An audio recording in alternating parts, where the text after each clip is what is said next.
PushGapRadio.com, Hamilton Park, Dallas, Fort Worth. If they take over coaching like everybody wants them to, there's not going to be anything left for the white people. I mean, all the players are black. I mean, the only thing that the whites control is the coaching jobs. Now, I'm not being derogatory about it, but that's all that's left for them. The black talent is beautiful. It's great. It's out there. The only thing left for the whites is a couple coaching jobs. Yeah, but maybe we need to get more black coaches, don't you? Well, it's all right with me. Okay, well, I'm sure that they'll take over that pretty soon, too. You want me to tell you why there aren't any black executives? I'm not going to tell you it's because the blacks aren't intelligent enough. I'm going to tell you because it is that whites have been running the establishment of broadcasting just as they've been running the establishment of baseball for too long and seem to be reluctant to give up power. But let's say what it is, that there is a sense that the black can work in the field. He can work in the cotton field, he can work on the ball field. But ask a black to use his brain, run a team, plan a team, oh my goodness, you're talking about real integration. We're gonna continuously be questioned because we do things that has never been done.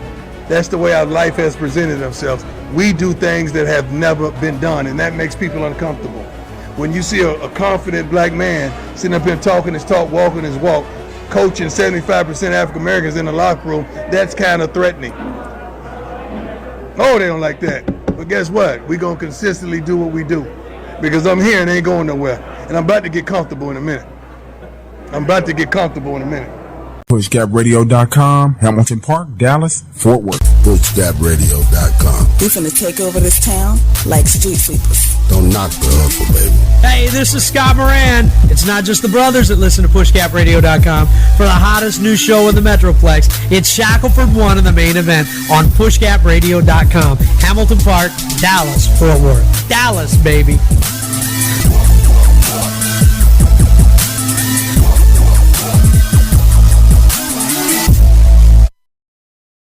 PushGapRadio.com in Dallas and Fort Worth. Welcome back to another episode of Shackleford 1 in the main event with Jackie O. What's the business? What's up, everybody? Welcome to this week's show. That's what that is. Real quick, somebody at work was asking me about the format of the show. And I had to explain to them.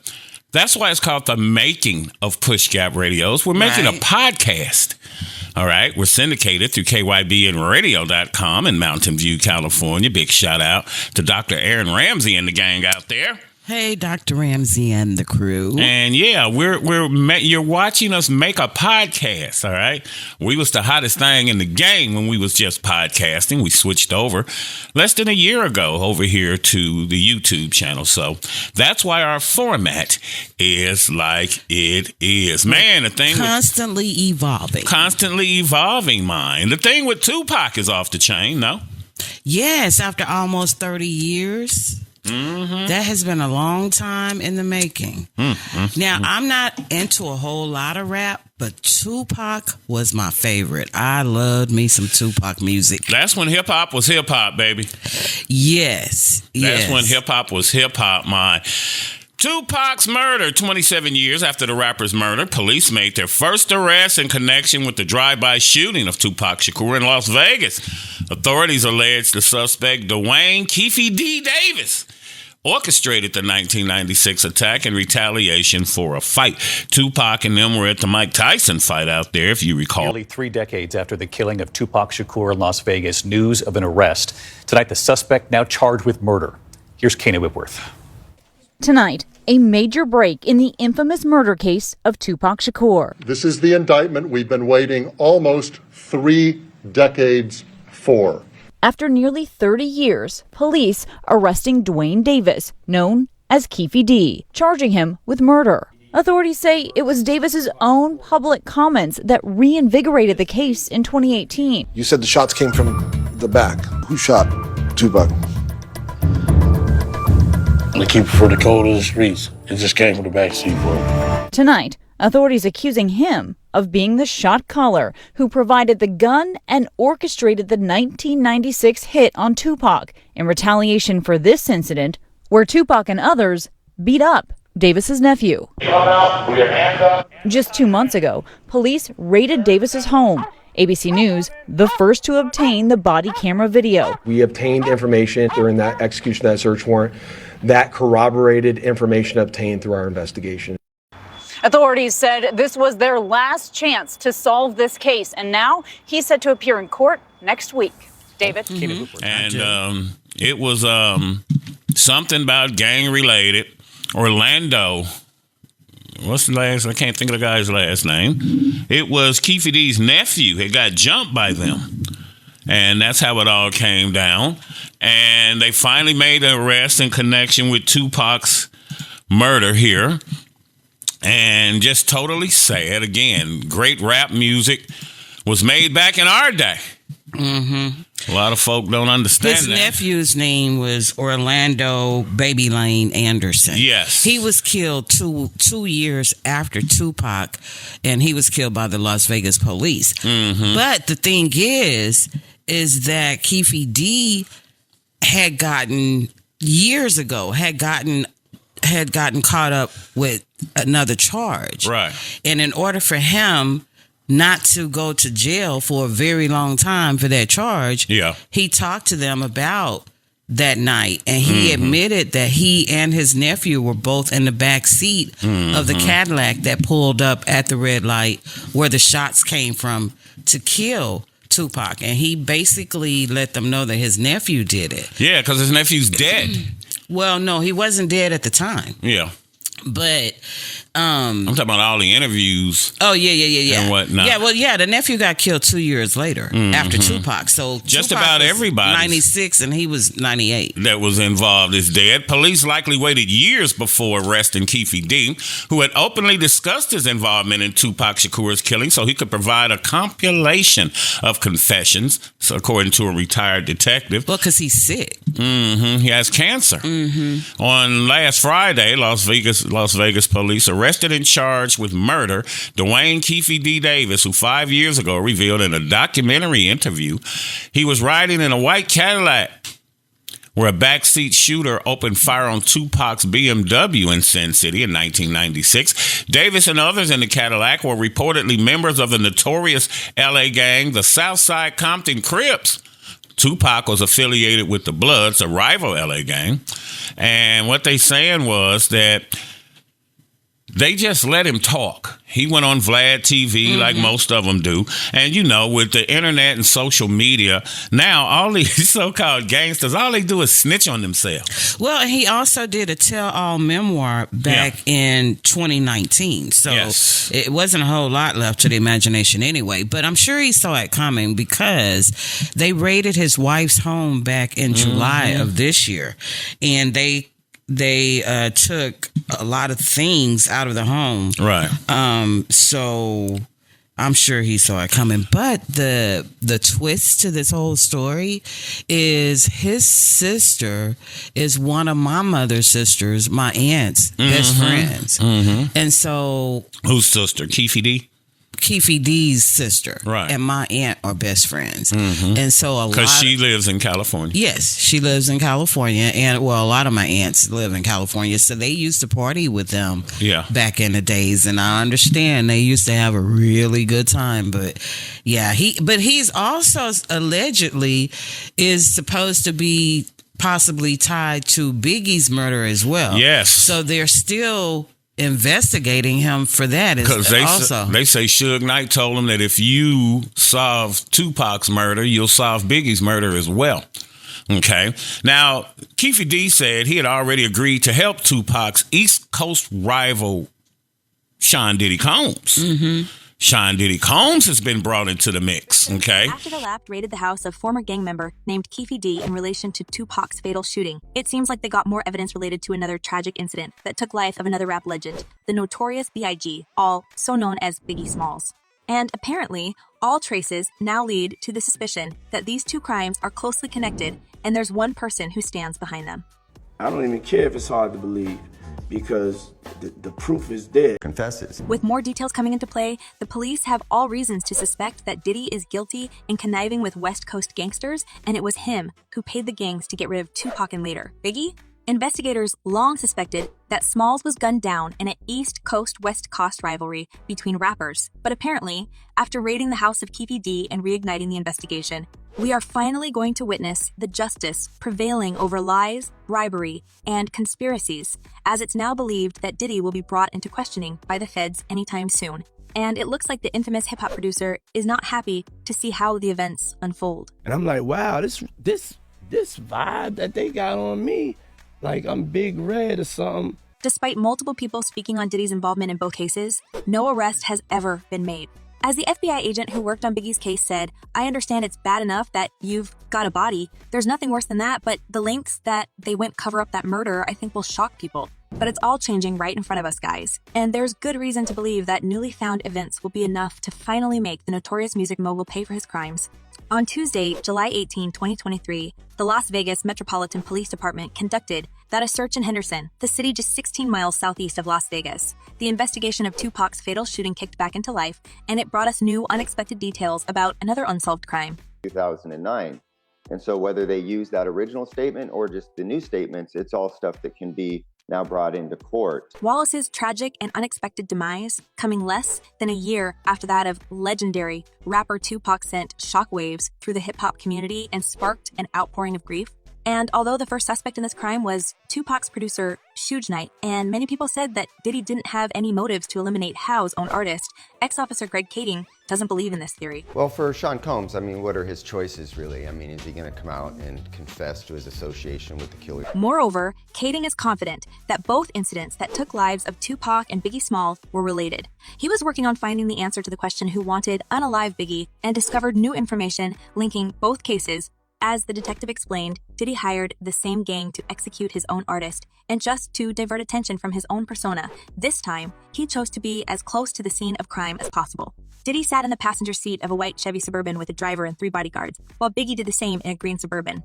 However, as Kading said, Diddy intentionally took this risk and decided to be as close to the fatal shooting as possible because he was afraid that the truth about his involvement will come out. But you also have to understand Combs' position at the time, this sense of fear and dread and desperation that he was facing. Well, although the investigation is not even close to be over, many fans already celebrate the justice prevailing over cobweb of Diddy's lies. Apparently, the whole world has long suspected his involvement in both these crimes, and people can't contain their joy on social media.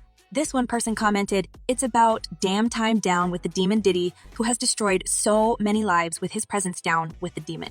And another user added, "All of this is known, but nobody has done a damned thing about it. Damned worst kept secret." The streets have been talking for a while, and since the police didn't have any evidence, apart from a couple of YouTube videos, they couldn't even bring Diddy for questioning. But you know the most shocking part of the whole story? It seems like he really orchestrated the entire thing with Biggie, and even Diddy's former bodyguard said that the stories they tell is not truthful.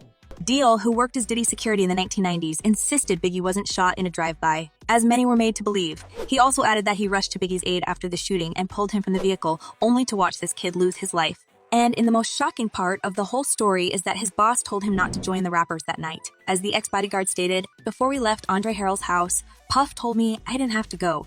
But this is when the bodyguard realized. And here's another thing that proves that Diddy was interested in getting rid of Biggie after Tupac's shooting. You all know this story when in 1994, Pac accused Puff and Biggie of knowing about his ambush at New York's Quad Recording Studios. On November 30, 1994, upon his arrival at the studio, the rapper was robbed, beaten, and shot a reported 5 times by the assailants. As Tupac alleged after, not only Diddy and Biggie knew about this attack, but he also helped to organize shooting and beating. The music mogul openly accused the late rapper of lying, saying, "This story is a lie. It is beyond ridiculous and is completely false. Neither Biggie, Wallace, nor I had any knowledge of any attack before, during, or after it happened." But apparently, Diddy did in fact orchestrate the whole thing, and he was simply afraid that Biggie would reveal the truth sooner or later. Y'all don't know the business, y'all don't know what y'all are talking about. So it's going to be a teaching moment.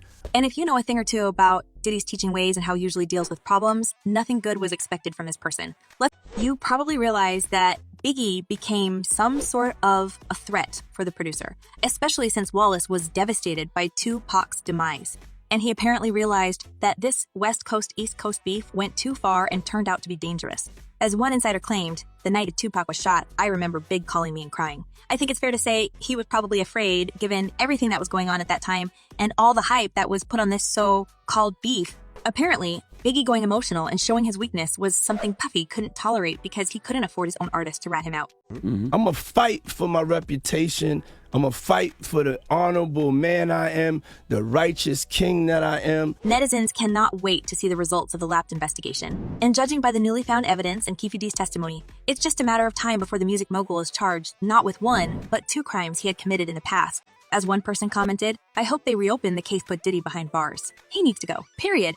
And another user added, Diddy is getting old and the powers that be is ready to set Puff up to fall. He did all he could do for those circles he is a part of. There's no need for him. Diddy on his way out and his fall is gone be a big one. Let's hope. But Keefe D said he didn't go to Vegas with the intention of getting into trouble with Tupac. However, he added how Tupac had jumped his nephew. Now, They waited for him at this place called 662, I think is the name of the club, but they never showed up. Because according to Keefe D, when they left to head back somewhere else, they stopped to get some liquor and they were going to chill out at their hotel. And they would have never seen Tupac had he not stood up in the sunroof of the car and was waving at his fans. That's how they found him. Had Tupac just been sitting in the car, like he said, we'd have never seen him. But it's like, according to him, this guy Zip, who knew Puffy and things of that nature, said that Puffy had extended him allegedly $1 million. And Keefe D said they never saw any of the money, that it went to Zip. But most of the guys who were involved are already deleted. And only 2 people left who know what went down is Suge Knight and Keefe D. Honestly, I thought it had something to do with that big fight that they had just had prior to that in the casino. Yeah. I figured it had to be somebody within that camp that saw them at the red light and did that. But I don't know. But I know I just... Well, that was Orlando. Baby Lane. The one that he had to fight with at the casino? Yes, after the casino. Because Keefe D has a book out called Compton Street Legend. Notorious Keefe D's street-level accounts of Tupac and Biggie's murders, death row origins, Suge Knight, Puffy Combs, and crooked cops. And after they jumped, because presumably Baby Lane, Orlando, had snatched a death row chain from one of the guys. And that's how all this went down. Now, he's talking a whole lot in this book. And what really happened is you wonder, why did it take them so long to get this guy?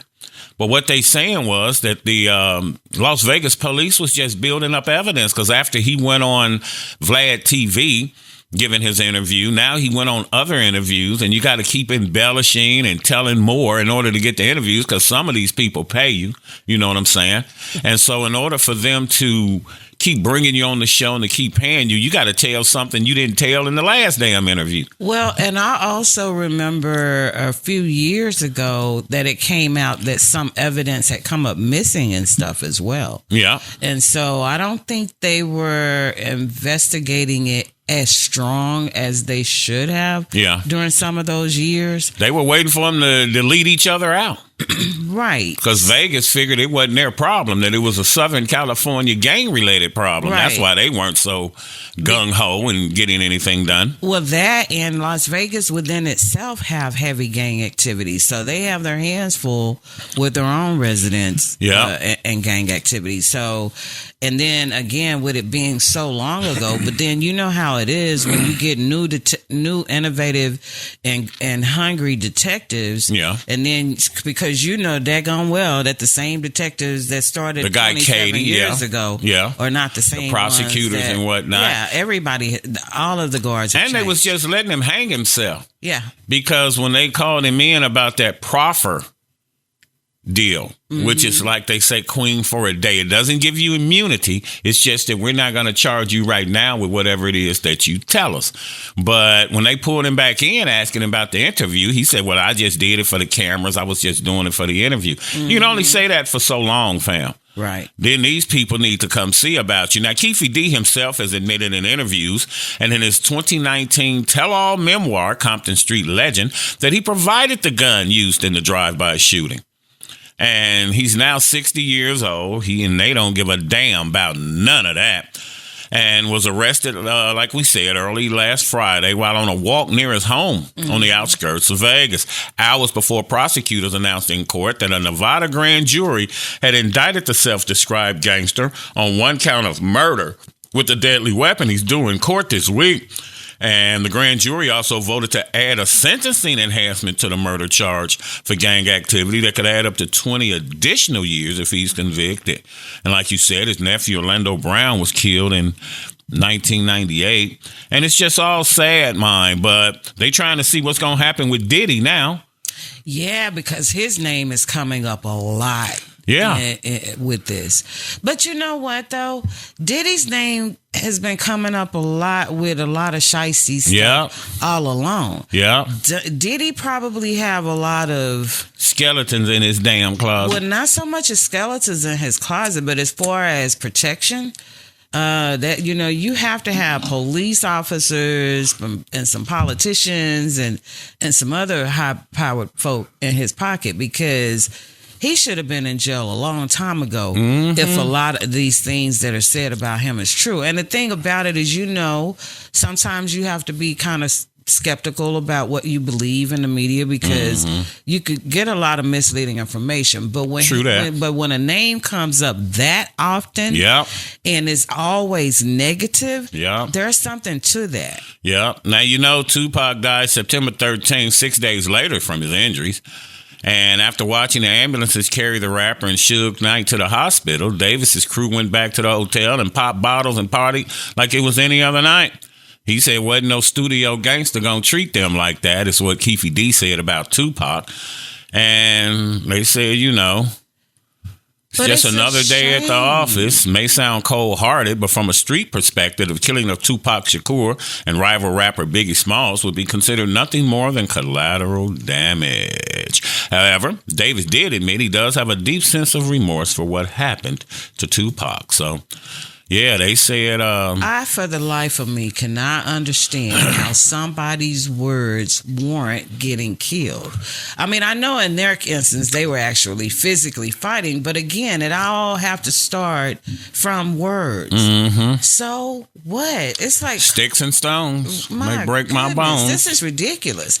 And that has gotten worse. Every week, you're looking around and you're seeing a story about a rapper being killed, more than likely by another rapper or somebody in another rapper's camp. And now they're progressing and they're killing mothers. And babies and whatnot. This is ridiculous. Because that's not how gangsterism goes, okay? You need to follow the code of the mafia and whatnot. They came to get you. If they saw you with your kid, then, they left you alone. They weren't into families. But now these cowards today, they just come. They don't care who you're with, your grandmom or whatever. Now, what somebody was saying that I had checked out when I was doing my research was that it's like if you worked at a casino. Is why they let Keefe D go so long, that if you were worked in a casino and was stealing money, they're not going to just arrest you now. They're going to let you keep going so they can build evidence. And by the time they come to get you, fam, they got so much evidence against you, there's no way that you can, thwart that. They give you enough rope to let you hang yourself. Let you hang yourself. Tupac Shakur at the time was feuding with Biggie Smalls, who was fatally shot in March of 1997, about 6 months later. At the time, both rappers were in the middle of an East Coast-West Coast rivalry that primarily defined the hip-hop scene during the mid-90s. Now, Suge Knight did say, as I just stipulated, if you solve one murder, you'll solve them both. Now the killer of Notorious B.I.G. should be brought to justice as well. Well, and a big part of the Biggie Tupac deal also was the alleged affair that Tupac had with Biggie's wife, Faith Evans, at the time. But and again, that was allegedly. We don't know if it was really true or not. But it's just sad. I, again, love me some Tupac music. That's what that is. Prime time. Deion Sanders, boy, what's the ROI to Colorado with Deion? Return on investment. 4 weeks into the college football season, Colorado's Coach Prime era has delivered on the field and might be making even stronger impact off of it. Now, they had a hell of a game on Saturday against USC, made a hell of a comeback, Came all the way back, and lost by a touchdown. And what he said is if they had played the whole entire game the way that they played that second half, that they definitely would have won. Yeah. And he's saying that now that they see what they can do as far as the players, he have full confidence that going forward, they're going to definitely be a force to be reckoned with. They will. And we're here for it, and we're waiting to see it. We definitely waiting to see it. I'm telling you, they have all of us non-college football fans. and for me, just non-football watching, period. Right. They have us very interested, and we're very vested in seeing this history being made because these boys are making history. I love it. Now, here's what they say about the primetime effect on Deion Sanders. Yeah, no one expected Colorado to win every game it played, and they were heavy underdogs in this one. But even with the loss, Jim, the Buffaloes are 3-1 compared to 1-11 last season. Wow. And the team has become this national phenomenon. It's the Deion effect, right? He's just so charming. He's so inspiring. Last week's game was among the top 10 watched college football games ever, and it's estimated that he brings in tens of millions of dollars each weekend for home games. Talk about the impact that this is having on college football. Are we going to see other big celebrity football greats coming out of retirement? I do think that it will have a ripple effect. I think that, first of all, it will impact how many black head coaches we have in college football. Right now, it's an extremely low number. That number needs to get a lot higher, and seeing someone successful always inspires university presidents and boosters. I think we will see people want to put programs in the hands of former athletes as well, so I think we will see that ripple effect. But, Jim, Deion Sanders is one of one. He wants to win a national title, it sounds like, and he may do it. I don't think he'll do it this year, but he wants to make this in Alabama. He wants to make this a national powerhouse. And then once he's done that, Jim, I don't know. We've already heard Jerry Jones over at the Dallas Cowboys talking about just what a great coach he is. And you start to think maybe if he has a coaching opening down the road, I don't know, we could see him go on to the NFL as well. He is the only person in American history to play in both a Super Bowl and a World Series. He thinks he can do it. If they take over coaching like everybody wants them to, there's not going to be anything left for the white people. I mean, all the players are black. I mean, the only thing that the whites control is the coaching jobs. Now, I'm not being derogatory about it, but that's all that's left for them. The black talent is beautiful. It's great. It's out there. But, the only thing left for the whites is a couple coaching jobs. Yeah, maybe we need to get more black coaches. Oh, it's all right with me. Okay, well, I'm sure that they'll take over that pretty soon, too. Now, since being hired on December 4th of 2022 in Boulder, Colorado, prime time. I like saying that. J-Mac used to say it like that. Deion Sanders has changed the program and trajectory of Colorado in less than a year. When he was hired, they didn't even have the money to afford his contract. But Colorado was confident that they'd get it, and through the first few weeks, they certainly got their return on investment. And it's just record-breaking with what Deion has been doing, And by the numbers, he's one of the most watched teams on ESPN. Yep. The average ticket price has gone up too. Last year they showed the stands, they were so empty. The tickets was very, very cheap. Yeah. But this year the tickets are averaging between $73 and $281. Right. All of the tickets are sold out for the entire season. That's a 285% increase in just 1 year that he's done for the home games. Yeah. And the thing about it is even their away games for, whatever colleges it is, those particular games are sold out too. All eyes are on Deion. And then ESPN, and I think it was NBC or one of the other major channels, they were in a battle trying to get rights to be able to Fox Sports to show broadcast the rest of the games. They are hot. And the Colorado-Nebraska game brought in 8.73 million viewers on Fox in week 2. And when he debuted against TCU, they brought in 7.26 million. That's on television, not with the streaming. He's bringing in multiple millions every week to the city of Boulder as well. The city of Boulder is just so excited that they don't know what to do with themselves. They've accounted for 3 of the 5 most watched college football games this season. Now, of course, comes to haters when you are like prime time doing what you do. And they say, you know, the hype are probably going to start dying down as you go forward. I don't believe that. They'll still remain the focus of attention, I think, in their home market. Mm-hmm. But, of course, with great success comes the haters. Now, Charleston White, you may or may not heard, barked up the wrong tree. Plus, he also got banned from social media. They shut down his YouTube channel. That's the second time he's had his channel shut down. Said he was going to put a hit out on Deion Sanders and his brother. And, you know, come on, Charleston White, stop the cap. You don't mess with people's children, and you just doing it for clout. But here's what he said about Deion Sanders. Fuck Deion Sanders. Yeah, I damn near want to put $20,000 up on any college player that'll hurt his son. That motherfucking quarterback motherfucker. Yeah, that slow motherfucker ain't going nowhere. Yeah, college. Here, Colorado football. I'm with them still in Jackson, Mississippi. Jackson State University. Y'all go. Deion. Yeah, Sambo Sanders is his new name.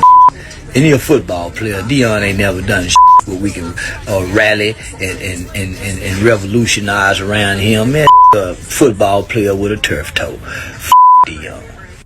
Now, Shador's mom, Pilar Sanders, responded back to Charleston White. Here's what she had to say.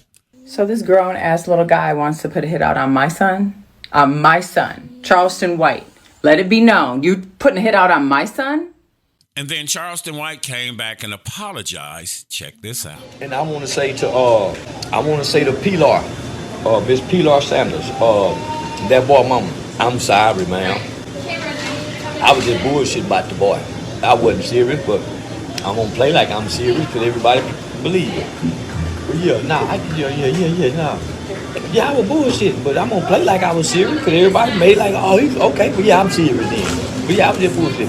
But I just want to tell you that from a father to a mother, I was just online bullshit, ma'am. Yeah. So I'm gonna get back in character. But somebody make sure Miss Pilar get this message. I apologize to you, ma'am. I was just bullshit about that boy. Yeah, I was bullshit about that boy. And that's directly to the mama. Because you don't want to mess with no woman's children. He's not, I was just bullshit, man. So, yeah, Charleston White's doing a lot of stuff for Capmine just to get clicks. You know what I'm saying? And that's too much. But I told you from the very beginning when I first started seeing and listening to some of the things that he was saying, he is leaving a whole long list of enemies, of people that he have just down. I mean, and the thing about it is sometimes some of the things that he says, he's very on point with it. But he goes to the extreme on the other side of things. Yeah. And he antagonizes people. And he say things that he shouldn't. You should never say that you want to pay somebody $20,000 to hurt somebody in sports. And then going to come back and say that football is supposed to be barbaric. That's ridiculous. But well, it is a tad bit barbaric. Well, but not to be going back to the days of the gladiators in Rome. You could kill somebody. Look at, what was his name? Devin, the one that got hit and ended up with the heart. Played for the Buffalo Bills. Yeah, you could kill somebody, you know. So I mean, you could get somebody down and tackle them without hurting them or killing them. They do it all the time. Hell, they do it every week. But he, rightfully got his channel taken down because you're going too far. If you need money, figure out another way to do it. Oh, he's making good money. I know he's making good money, but he came back and said that was the reason why he did that was because he needed those clicks and he needed to get his finances up. But he did apologize to Pilar Sanders. But the damage was done. Yes. You still didn't put that out there. Can't unring that bell. No. But the Colorado have done something smart, though. They have their players now signing up for disability insurance. Yeah, because they didn't even have insurance. No, none of them had it. And I just don't understand how that goes down. Now, a lot of people were saying on one instance they agreed with Charleston White about what he was saying because, you know, he got his detractors like Jason Whitlock, Dr. Umar Johnson, Charleston White. Well, they have plenty of haters out there. But some people were saying, you know, Charleston White does have a point that nobody cares about Jackson State anymore. Nobody supports their local coaches on the little league teams and whatnot, and that you just following Deion, and that, you know, Deion just making money for the white folks' mind. But nobody ever brings up how Jackson State was stealing prime time's money. Hello. Nobody ever mentions that. It's always, well, he left them hanging, and he should have done this for the HBCUs. Deion gave you the blueprint. So far as coming in there with the social media, the gear, all that. And Jackson State never picked up on it and done anything with it to further it to make more money. If you're already banging mine, why don't you jump on board and get your own thing going? It wasn't just that, to be honest. They could have offered me $1 million and I would have been going. Mm-hmm. People are not looking, like you said, at the whole picture. Breaking in his car. There's a lot of crime in Jackson. Because it's a poor city. Car had been, his vehicle had been broken into on campus. Yeah. His son's vehicle had been broken into twice. There was a body found in a trunk of a car on campus. There was another murder on campus from one student to another. Yeah. Not only would they didn't have drinkable water in the whole entire city. I remember that. They couldn't take baths. This man was going out of his pocket, taking these boys, putting them up in hotels just so they could have some water to try to wash their tails. Washing in the swimming pool. Yeah, and the city was getting no help because, you know, so there was a whole lot of things going on where a lot of people that's sitting here and doing all of this talking about he shouldn't have left Jackson, wouldn't have stayed there whether they were getting paid millions or not. Yeah. There was a lot, like I said, there was a lot of things going on. Do your homework. Do your homework. And then, how many people will honestly sit here and say, you know, it's easier said than done. That if you're going from making $100,000 a year, somebody offering you $5 million, you're trying to tell me that you're going to turn that $5 million down so that you could stay at this place where you're not appreciated, you're not getting the money that these niggas don't care. Yeah, and all of this stuff is going on. You can't get water. You know, and so, but yet you supposed to turn that down, and you because they wouldn't turn it down. Exactly. Deion Sanders, prime time. Neon Deion, Coach Prime, aka, is an American football coach and former professional football and baseball player. He was born August 9th, 1967, in Fort Myers, Florida. Started out coaching his kids, and he has 5 kids, Shador Sanders, Deion Sanders Jr., who runs Well Off Media because he started not to come with Prime to Jackson State. Then one of his rapper buddies told him, you know, man, your family is making a legacy here. You can be a part of that. And Well Off Media shows you a lot of behind the scenes stuff that you would never see on TV. Yeah, you and I have been watching Well Off Media, man, almost that's since his their dad's inception. social media. Yeah, and he's dating He Tracy. does a very good job. Does an amazing job of it as well. because the way he goes behind the scenes, and that's what got he has so all much access, being the son, and that's what built up the momentum following that. Now he's dating Tracy Edmonds. He used to be married to Pilar Sanders from and this is Deion, not Deion Jr. Deion Sanders. Yeah. He was married to Pilar Sanders from 1999 to 2013, Carolyn Chambers from 1989 to 1998. He's currently with Tracy Edmonds. Tell them who Tracy Edmonds is. Tracy Edmonds is the ex-wife of Babyface. She was almost the wife of Eddie Murphy, but that was like a whole nother story. But then she got with Deion, and they've been together for quite a while now. But she doesn't live with him in Colorado. Colorado. She have her own house because she have her own businesses and things as well. And she's kind of more into the movie. She know how to stick with the bag though, huh? Oh yeah. Okay. Yeah. But again, she have her own bag too, so she don't necessarily need that. Well, she deal with them high profile cats. Yeah. She gonna definitely deal with a high profile man. Now, a lot of people are saying that from ESPN that Deion is grossly underpaid. He is worth so much, but he's making his own money too. Because remember that coach that made the comment about his mama taught him to take off his shades and his From hat, Oregon, yeah.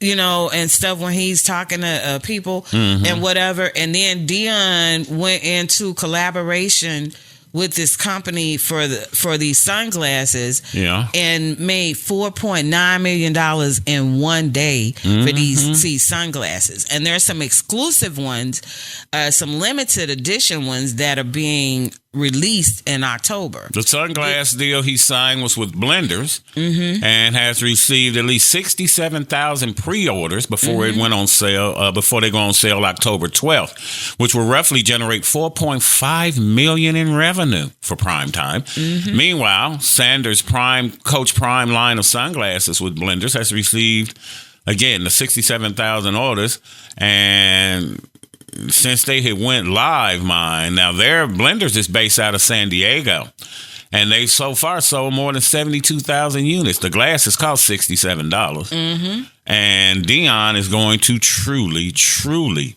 rake it in, He's Everything already making a touching difference. is turning to gold. It is, and they're still saying again that he's grossly underpaid. Now, Prime has helped the football program reach an estimated ad value of just under $100 million, and they're paying him $5 million for 5 years, I believe it is.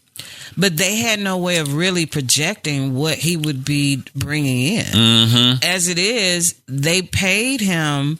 I mean, they didn't even have the money to pay him. They came up this with much. 5-year contract, $29.5 million is what he signed with Colorado. And like you said, they didn't even have the loop.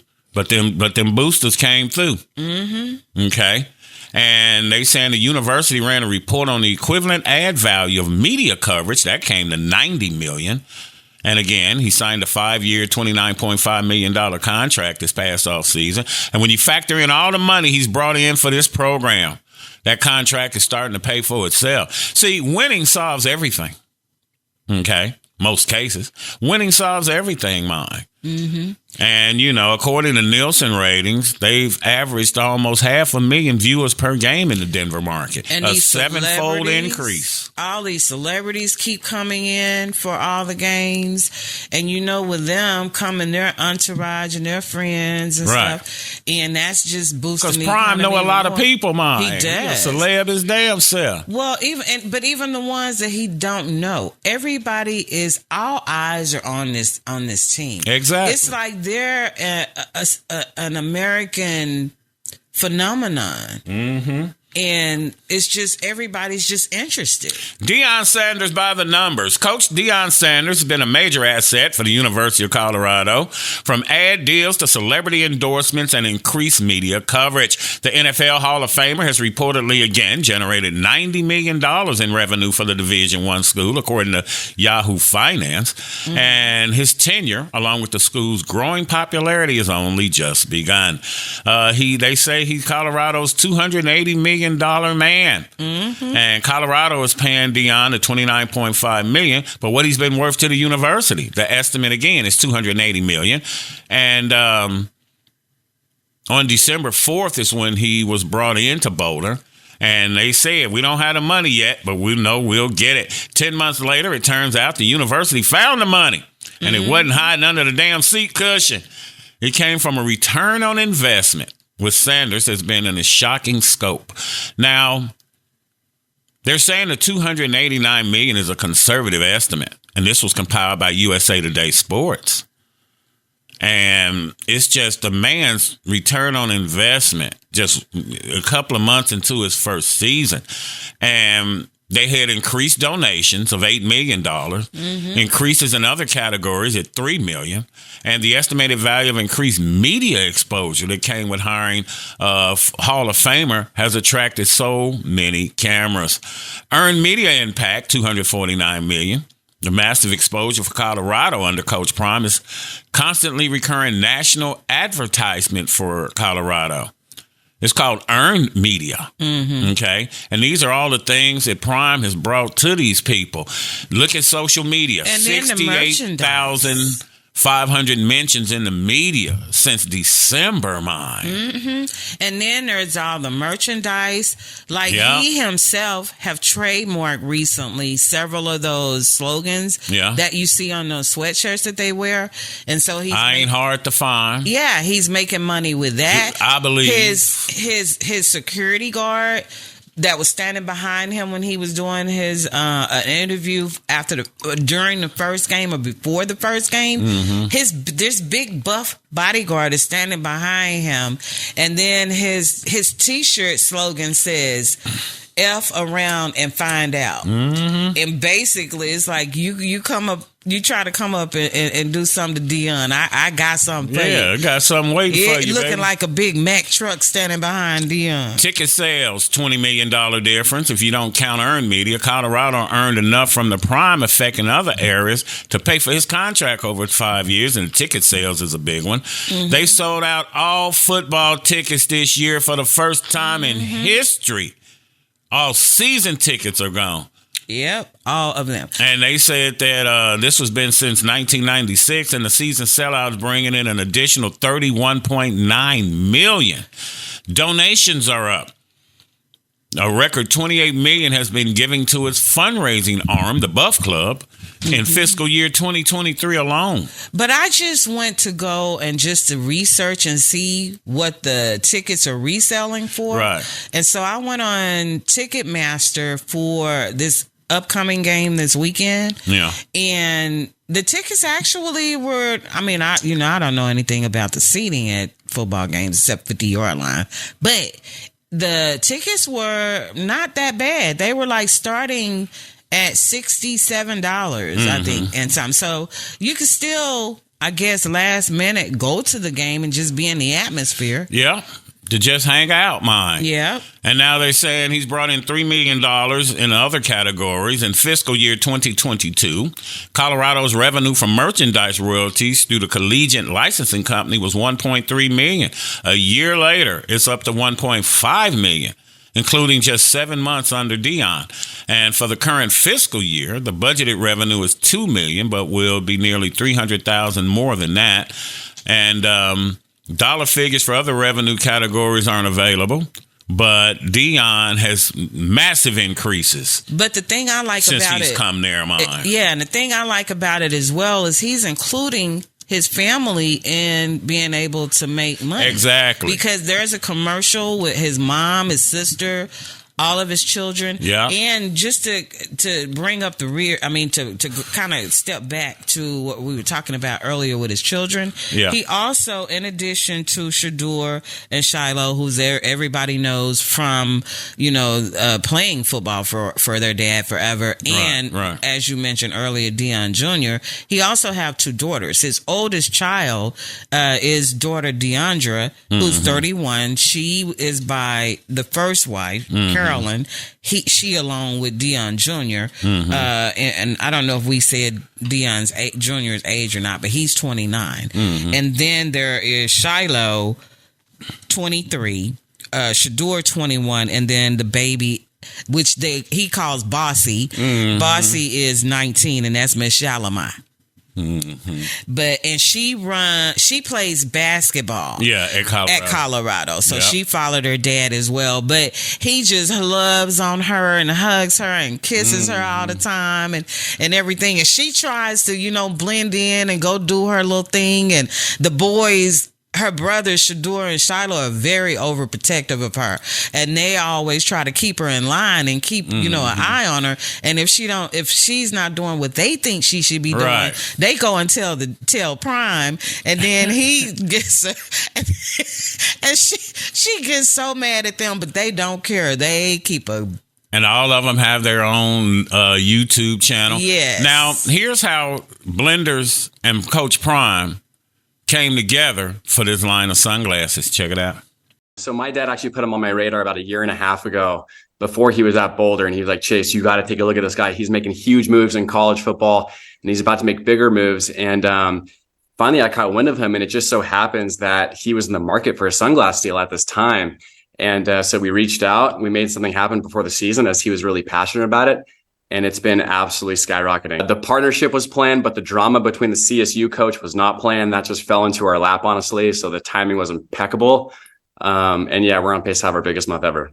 So our first order was for 16,000 units. We've sold 72,000. So we are working around the clock to get these things filled as much as possible. But we're looking for a December delivery on these pre-orders right now. Coach Prime, there's nothing in the world that could have prepared us for this. So we're doing everything we can to get these things out the door as fast as possible. But we are looking at opportunities to bring manufacturing closer to shore as well.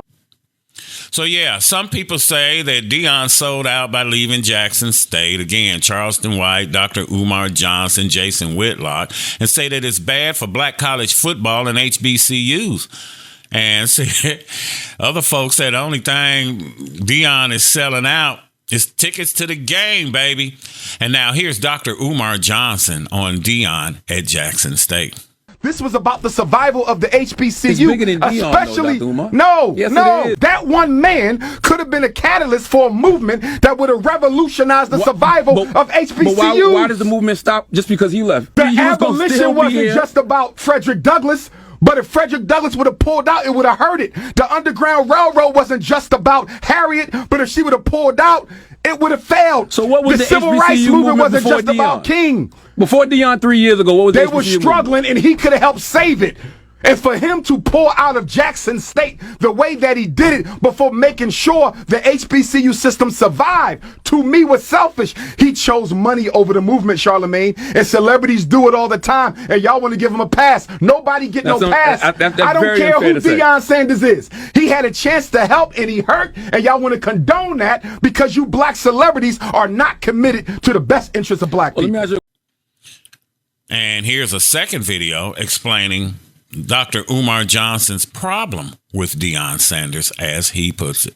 I can congratulate Coach Deion Sanders, but let me not forget, brothers and sisters, the University of Colorado, a white racist institution with less than 2% black students, is benefiting from all of this. Can we please stay focused on the bigger picture? I want him to go undefeated. I want him to win the Rose Bowl. I want him to break every record, but let's get back to the politics and the economics of this. Let's get back to the politics and the economics of this. Who ultimately benefits the most from Deion Sanders' talent at the University of Colorado? Can we keep it a buck? We're talking about an all-white, lily-white university. Are we going to keep it a buck? Because if we're going to keep it a buck, the white power structure is benefiting more than Deion and his two sons ever could. Let's keep it a buck. Let's keep it a buck. I'm happy he's doing well. I want him to continue to do well. He is one of us, but let us not forget that all this attention should be going to Jackson State. All this money should be going to Jackson State. We got celebrities rolling up to the University of Colorado who ain't never rolled up to a HBCU in their life. So what the people who call Coach Prime a sellout are not saying, again, as I stipulated before, Jackson State didn't do right by Deion. Deion was selling that place out, but couldn't find the money.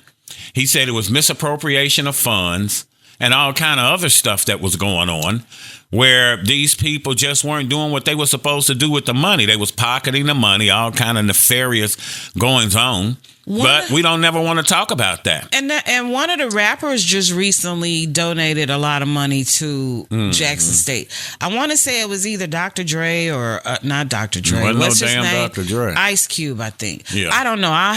I'll revisit that. But I know it was one of the major ones that recently did that. But my thing is, okay, these people that are complaining these about Deion leaving Jackson State. You have a platform.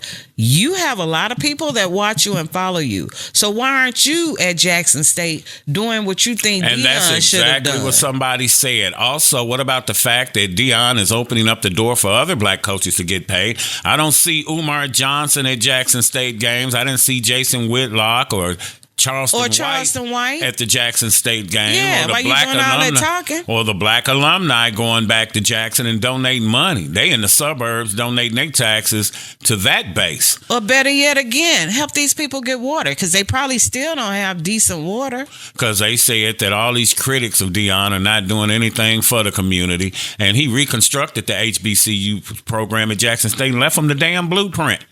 But what did they do with it? Nothing. They didn't pick up on it.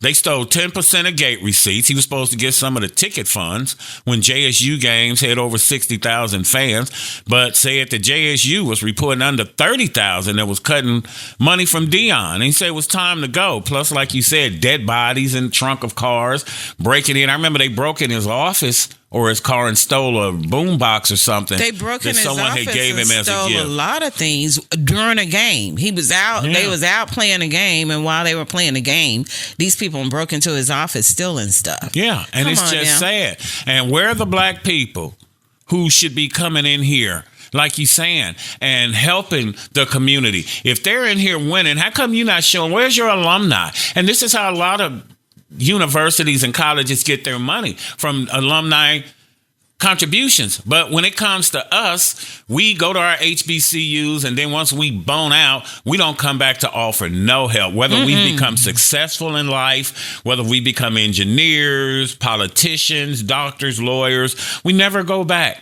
to help out the place that put us where we are.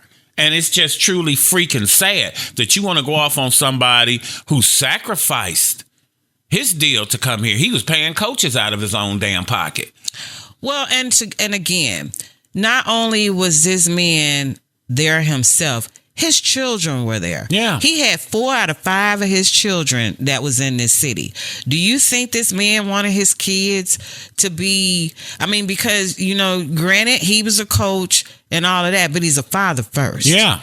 And do you think that he honestly wanted his children exposed to that? To all of that. Because his kids could have turned, at any moment in time, his kids could have been targets. Yeah. Because they From the weren't, haters. because they were not trying to be sheltered and be, they were there being young adults, and they were living their life. Yeah. And again, Jackson had a lot of crime going on, so you never knew what somebody would try to do to one Deion of gave them. half of his own salary to complete the student center, so black folks are complaining, but they won't pay Deion what they owe him. Mm-hmm. And, you know, when it comes to the black community, you know, black college football, and at least you could get some of the alumni football players to donate. Mm-hmm. How do you have any Jackson State people? Because Jackson State was where my running back, Walter Payton, graduated.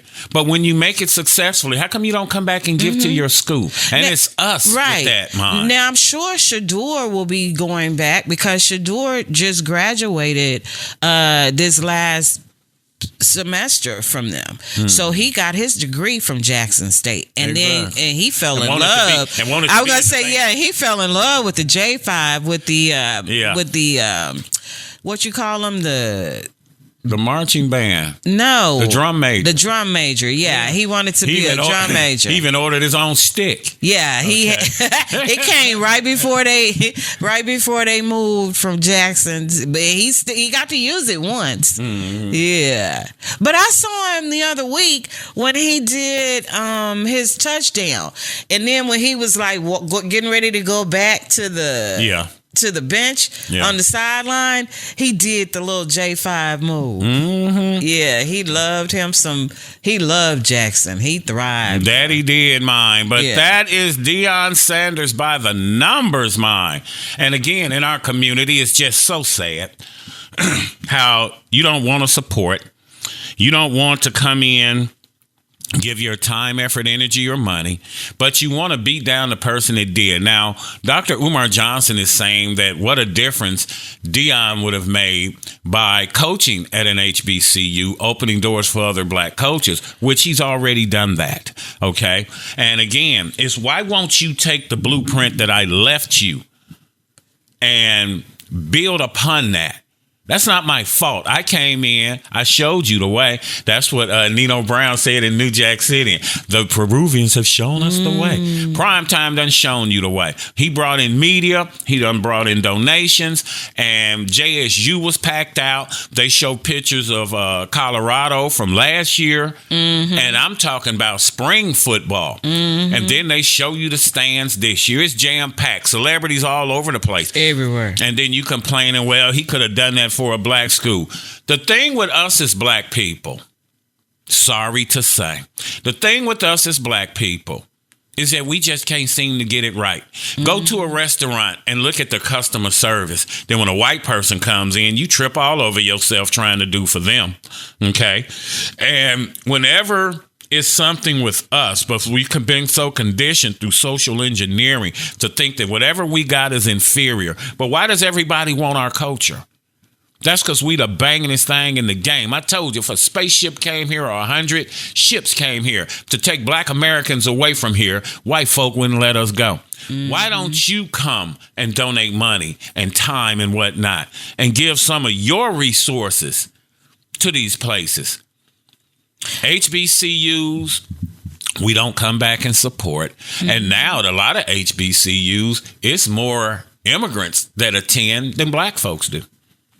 Well, and one thing that they expect to happen too is that they expect these youngsters now to be able to broaden their horizons as far as their options of where they go. And now that they have the NIL where they can actually, sign these deals and get paid, they can, take their time. They saying if Shador stay another year next year, that he'll make $10 million. Yeah, that's why Deion was saying he's gonna wait and go out when he's supposed to, because first of all, they have a feeling that one of these, I forget this other guy's name, but he's gonna be the number one draft pick. Travis Hunter. And no, not Travis, it's somebody else that's not even with Colorado. He plays for another school. Okay. But they think that, and so they're saying that he's going to be the number one NFL recruit, and that Shador doesn't want to be number two to anybody. So he feels like he can build up enough this year where when it comes time for him to come out next year, that he will go as the number one. Because he don't need the money. You're not here to save your family. Your daddy was rich when you got here. Okay, now you making your own money like Tom Brady told him when he was out there 2 weeks ago flossing with the watch and in the Rolls Royce. Tom Brady told him, you get your ass out of that damn Rolls Royce and get your ass in the film room. If you talking about it was the Tom Brady effect for you when you had that comeback against Nebraska, I believe it was, you need to be in the film room getting better. You don't rest on your laurels. Hacking that up. Ready with the entertainment report? Yeah. Time now for your pushgapradios.com Jackie O entertainment report. Again, it sounds like that because we're recording for a podcast. Jackie O, what you got? I haven't been to a concert in a long time. Haven't really had a desire to go to a concert in a long time. But I may need to go, and I don't even know. Because everybody sound like Frankie Beverly. But the thing is, with Drake, the rapper, I don't really know any Drake songs other than the two that he's in collaboration with Rihanna and Work or whatever that song is. Nicki Minaj, and then the Nicki Minaj song For Life. Those are the only two songs that I know that he's on. Yeah, and I love those. But he does good things at his concerts. Yeah. I mean, these people have gotten in the habit of throwing stuff on stage at the people and it's like, stop that before you hurt somebody, because a few of them have gotten injured. Them panties you ain't washed. But with him, hitting the dick in the head. But with him, women have been throwing bras, and so he had a few, maybe I think it was 3 or 4 of people that work for him. These ladies, they went and arranged all of these bras that he had collected from these concerts, and it was like miles and miles of bras of all sizes, colors, shapes, and so I mean, I can only believe, child. And the biggest one, you would not believe that somebody's one breast was that big, let alone 2 breasts, baby. I believe. But he also does good deeds, and he usually give women Birkin bags. He give away Birkin bags during his concert. Really? Yes. Well, in this one concert he was doing, he saw this guy holding up a sign saying that he had used his savings to buy tickets for him and his girlfriend for the Drake concert, and she didn't want to come with him. Really? Right. And so she didn't come. And so Drake was like, hold up. Wait a minute. You mean to tell me that she didn't come with you? He was like, you know what?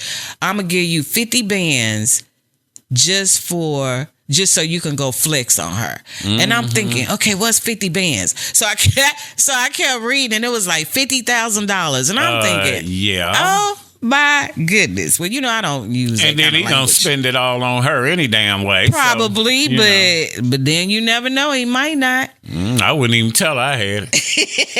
50 band. And then there was another concert, and these fans had a sign, and they had just gotten married, and they're saying that they took their honeymoon money and bought tickets to come to the concert. No. So once again, no. He stopped the concert, and he was like, "Are y'all serious?" And they was like, "Yeah." So then he was like, "Make out with each other. Let me see if you're serious." So they started making out. And he was like, "Yeah, they're serious and everything." So then what he did with them is he told them that he was going to send them to Turks and Caicos for their honeymoon to replace the fact that they didn't get a chance. And I was like, dang, Drake, let me write me a sign out and go to a Drake concert. I'm gonna have to look up. And they say Drake is about to be up there with Michael Jackson in some instance, so far as one of the best selling artists. Yes. Whatever. Oh yes, he's extremely popular.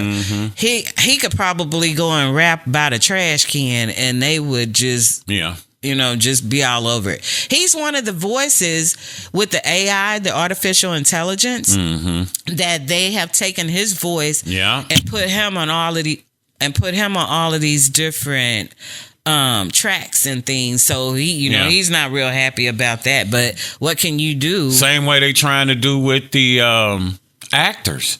They want to scan your image one time and pay you, and then through purgatory. They gonna just run your image without ever paying you again.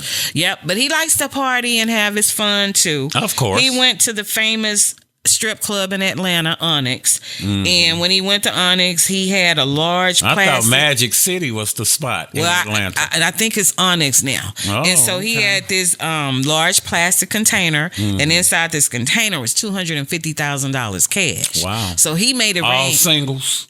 I don't know. They ain't say about all that, but he made it rain big time up in there. Yeah. But speaking of strip clubs, these female rappers is just blowing my mind now. Oh, I'm sorry. I'm just all over the place. Let me backtrack to Umar. Real quick, Johnson. While he's sitting up here, he worried about the wrong stuff, because I have been seeing these little clippets and things of him supposed to be dating this rapper Sukiana.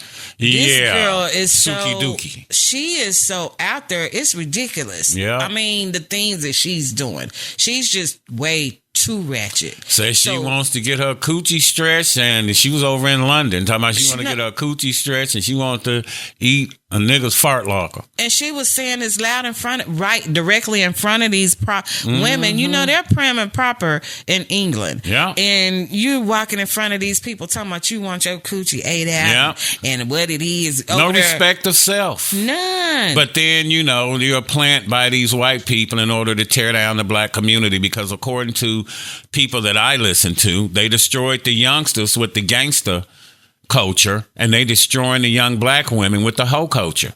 And she's just perpetuating it, sexy red, the same way. Just coming in here giving us a bad look all around the world. Yes, and so all for the bag. Yeah, so he got other things to be worried about while he's sitting up there all in other folk business. And Miss Beyonce is making a lot of money too. Yeah. You know, she during and she has such a pull on people. At her concerts now, what she's doing is she's having what they're calling this mute challenge. Yeah. Where at a certain point she'll give the signal and then everybody's supposed to be quiet. Well, now you have these people that are deliberately going around trying to be cloud chasers. And so during the time that because these cities are all in a contest now to see who does the mute challenge better. Well, then you were having these people that are being mute haters. Yeah. And they're making noise. Don't want to follow the program. They're making noise doing the mute. Yeah. And that's pissing these people off because, you know, the Beehive don't play when it comes to Beyonce and her stuff. And so at a recent concert, a guy decided that he was going to yell. And as good as another concert goer felt, they socked him. Really? And popped him. Yes. That's damn good. And it's like, you can't be hitting people. Hey, she told you to shut your ass up. Okay, follow the program. The hell you think this is? But then at the one in Houston, there was because she had Meg Thee Stallion with her at that show. Yeah, Meg Thee Stallion canceled another concert that she was scheduled to do this once Beyonce asked her. Come with the Queen Bee. Yeah, because they're both from Houston, so you know Houston went crazy with the two of them and with Blue Ivy. Yeah, but they're at this other one where this girl started doing all of this screaming. It turns out that she's an influencer, a YouTuber. And the people were so mad at her that they ended up getting her YouTube channel taken down. Wow, really? As a result. Honey, these people don't play cancel when it comes culture. To cancel culture. Yeah. Yeah, so you know, be careful if you're at one of these concerts and Beyonce... And Deion told you to shut your ass up. And doing this mute challenge. But she is also her and her husband both. They're very good business people. Yes. Because...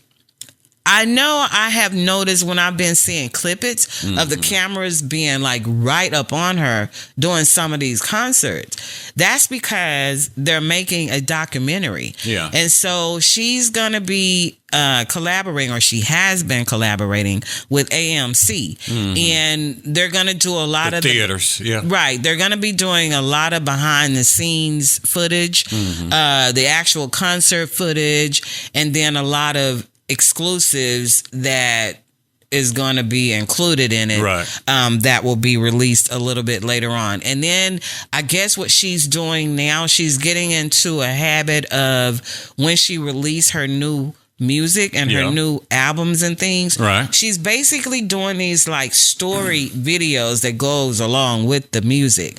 And so one of that's coming out of this as well.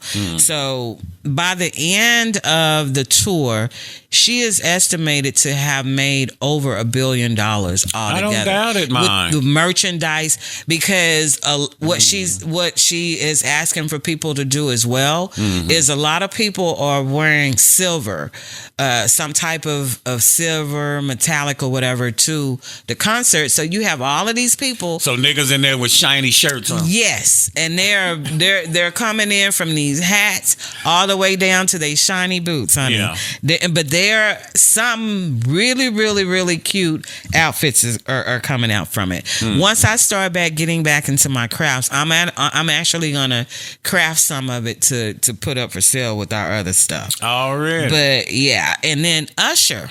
Usher with a skirt on, man. That's a kilt. He said, "Get it right." That was a that was a Louis Vuitton kilt. The Illuminati got you in a skirt, nigga. He was at... Kilts are plaid. He was at Fashion Week in Paris. But this was... They done got Usher. Louis Vuitton is putting a little twist on it. It was black. His was black. But Kilts that's are not plaid. his first time wearing a kilt. He's also worn... There's some other pictures out there with him having it on. Maybe, he needs to let it all out. You do know he's alleged to have a little something down there. But I don't know nothing about it. And then there's rumor that that under the kilts that traditionally they don't wear underwear. I've heard. I don't know how true that is, but so, maybe he just let it all hang out. I guess. A little every now and then. I don't know nothing about it. Okay. But he's going to headline the 2024 Super Bowl halftime show. Yes. And he is so excited because it's going to be in Vegas, and he's been doing a residency in Las Vegas for the past 2 years. And I mean, with that show, he's going all out. That's how Keke Palmer got in trouble. He's on skates. Yeah. He has strippers on stripper poles. Whenever he sees a celebrity in the audience, he always go up and he serenades her. And that's kind of how Keke Palmer and her baby daddy got into cahoots and got in trouble with each other, or started having an issue because she was dressed like she was getting ready to go to the bedroom, right?